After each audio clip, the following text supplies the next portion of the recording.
Assalamualaikum warahmatullahi wabarakatuh. Perkenalkan, nama saya Siti Eta Kirana Pratisia dengan NIM 1261022111112 dari kelas HKI 3B. Di sini saya akan membuat video tentang mereview jurnal untuk memenuhi tugas ujian akhir semester Sejarah Peradilan Islam dengan dosen pengampu Bapak Muhammad Mufti Al-Anam MHI. Di sini saya akan mereview 3 jurnal sekaligus, yang mana masing-masing dari jurnal tersebut adalah: yang pertama ada Sejarah Peradilan Islam pada masa Turki Utsmani, yang kedua ada Sejarah Peradilan Islam di Kerajaan Islam Nusantara, dan jurnal yang terakhir adalah Peradilan Syariat Islam atau Mahkamah Syariah Provinsi Nanggroe Aceh Darussalam. Kita langsung memasuki jurnal yang pertama. Judul jurnal adalah Turki Utsmani dan Politik Hukumnya. Penulis Abdul Muhsin.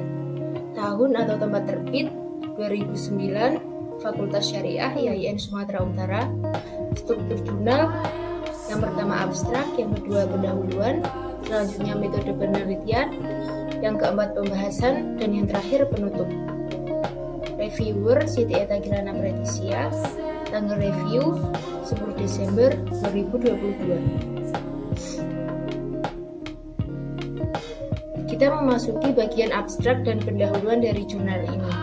Bagian abstrak jurnal ini ditulis dengan menggunakan bahasa Inggris dan cukup singkat seperti ketentuan abstrak pada umumnya. Bagian pendahuluan jurnal ini ditulis oleh penulis sangat singkat, namun sudah terdapat gambaran awal yang mana akan membawa pembahasan lebih lanjut untuk dibahas di bab selanjutnya. Yang selanjutnya, pada bagian metode penelitian dan pembahasan, jurnal ini termasuk kategori penelitian kepustakaan yang sifatnya kualitatif, menekankan pada pembacaan perubahan sistem, struktur, dan hukum yang ada di Turki Utsmani. Lalu, isi dari pembahasan atau hasil penelitian jurnal ini, bagian awal menjelaskan tentang masa Turki Utsmani adalah dibagi menjadi 2 masa, yakni sebelum Tanzimat dan setelah Tanzimat. Tanzimat di bidang hukum adalah upaya penggalakan peraturan dan perundang-undangan dalam rangka pembaharuan hukum di Turki.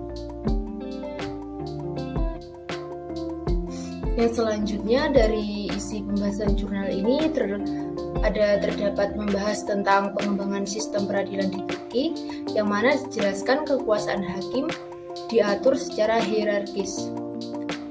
Turki Utsmani mengalami kondisi buruk pada abad ke-19. Pada saat itu kehidupan sosial menjadi chaos, kanun dan hukum tidak lagi berwibawa di mata sultan. Selanjutnya, jurnal ini membahas tentang modernisasi kerajaan Turki. Dimulai pada pertengahan tahun 1800-an, Turki melakukan pengadopsian terhadap perundang-undangan yang terinspirasi dari hukum Prancis. Dan yang terakhir dari pembahasan jurnal ini membahas tentang Mustafa Kemal yang telah melakukan usaha pengucilan Islam dari kehidupan kenegaraan di Turki. Dan selanjutnya yang akan saya review adalah tentang penutup. Penutup ini ditulis secara singkat dan terdiri hanya dari 3 paragraf. Untuk prosedur pengembangan dari jurnal ini adalah menggunakan teknik analisis data kualitatif. Dan yang terakhir akan saya review adalah tentang kelebihan dan kekurangan, yang mana kelebihan jurnal ini adalah pembahasan yang rinci dan jelas, penulisan jurnal yang sudah sesuai ketentuan penulisan, sehingga memudahkan membaca, dan yang terakhir bahasa yang digunakan baik dan jelas. Untuk kekurangan jurnal adalah bagian pendahuluan sangat singkat dan tidak cukup sebagai penghantar isi pembahasan. Selanjutnya kita memasuki review jurnal yang kedua. Di sini judul jurnal adalah Sejarah Hukum Islam Indonesia, Masa Kerajaan Islam sampai Indonesia Modern. Penulisnya yaitu Jefid Zulfikar Hafidz.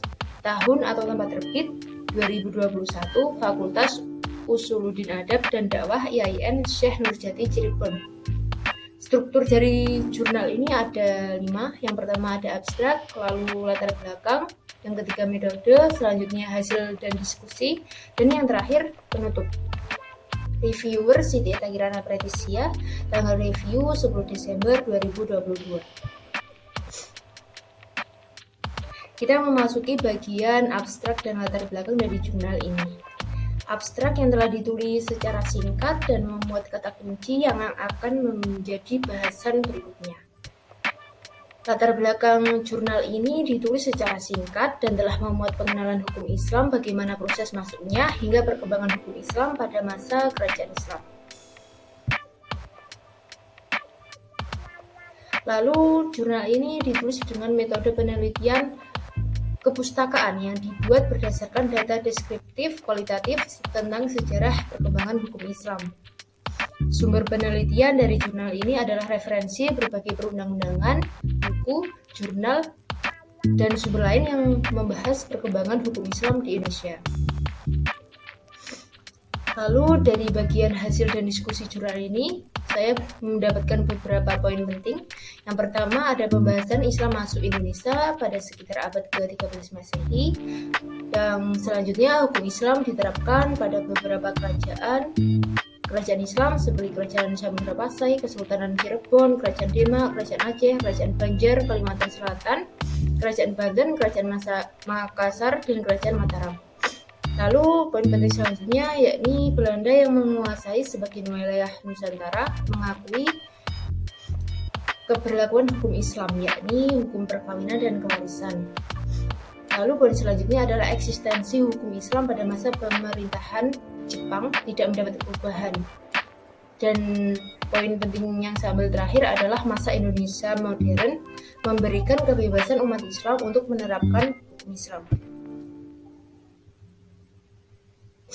Yang selanjutnya akan saya review adalah kesimpulan atau penutup.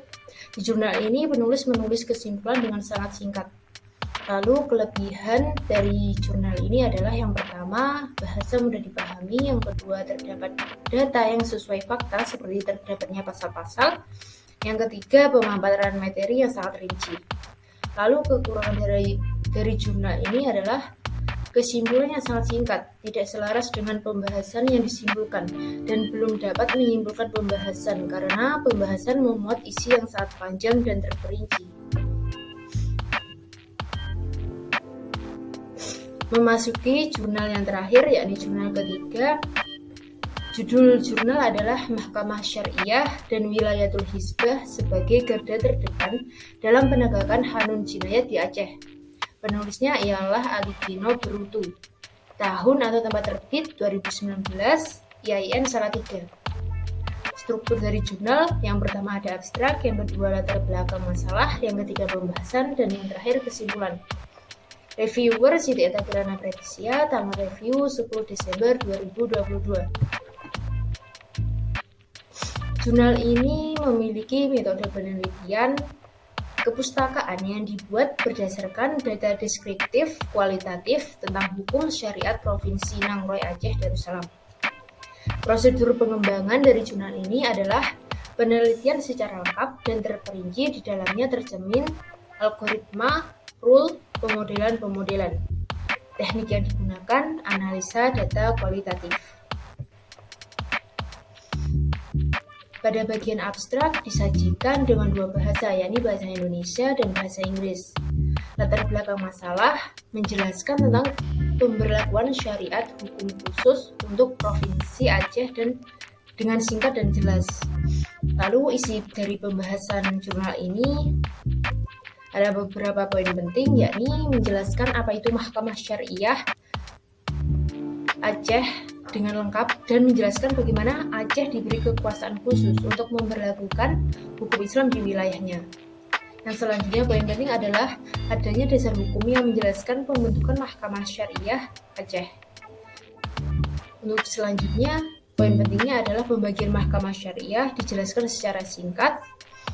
Lalu jurnal ini menjelaskan juga tentang kewenangan, tugas, dan fungsi Mahkamah Syariah dengan detail. Dan yang terakhir yang saya tangkap dari poin penting pembahasan adalah penjelasan Wilayatul Hizbah tentang dasar hukum, tugas, dan wewenangnya.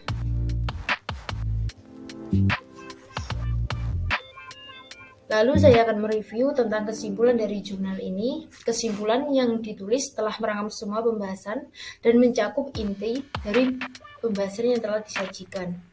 Untuk kelebihan dari jurnal ini adalah bahasa yang mudah dipahami oleh pembaca yang awam, lalu ada penjelasan materi mudah dipahami, dan yang terakhir, bahasanya tidak berbelit-belit. Kekurangan dari jurnal ini adalah pembahasan mengenai wilayatul hisbah menurut saya kurang, karena hanya sedikit jika dibandingkan penjelasan Mahkamah Syariah. Padahal wilayatul hisbah masuk dalam judul jurnal. Terima kasih, sekian tadi adalah review dari saya tentang 3 tema jurnal sekaligus. Semoga apabila ada salah kata bisa dimaafkan dan terima kasih. Wassalamualaikum warahmatullahi wabarakatuh.